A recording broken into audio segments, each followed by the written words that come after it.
And now to a follow-up on a story we first brought you earlier in the week. A scramble in Springfield on Friday night after the state sent 30 homeless families to be housed downtown, only to be moved elsewhere. Western Mass News reporter Matt Satilli joining us live in studio tonight with more on that. Matt. Chris and Mary, on Monday, Springfield Mayor Dominic Sarno spoke with Western Mass News, saying he was never notified about the situation.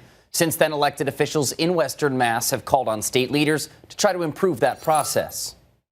We just want notice and due process. On Friday night, the Healy administration called on Springfield Mayor Dominic Sarno to house 30 homeless families at the Holiday Inn Express on State Street. Massachusetts is a right to shelter state, meaning if you qualify, the government can provide short-term shelter.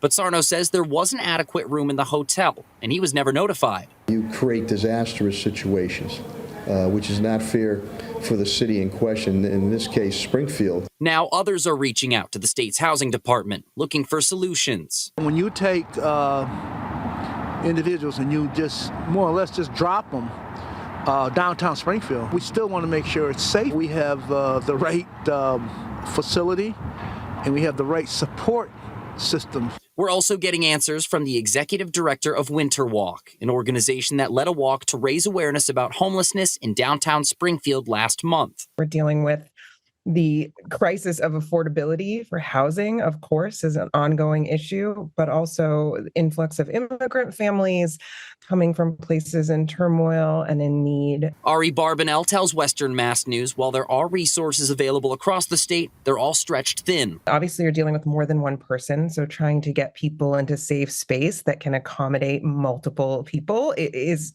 challenging when we're in a housing crisis. Governor Maura Healey's first budget proposal was just filed last Wednesday. In it, over $100 million to address homelessness. I was encouraged by the governor's budget coming out to put money into that. We have to deal with it.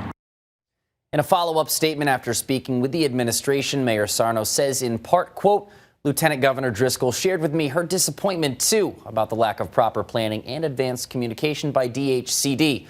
Being a former mayor herself, she understands the pressure and strain on resources this could have put on our city of Springfield, including the need for school enrollment and transportation aspects for children and basic health care needs, etc.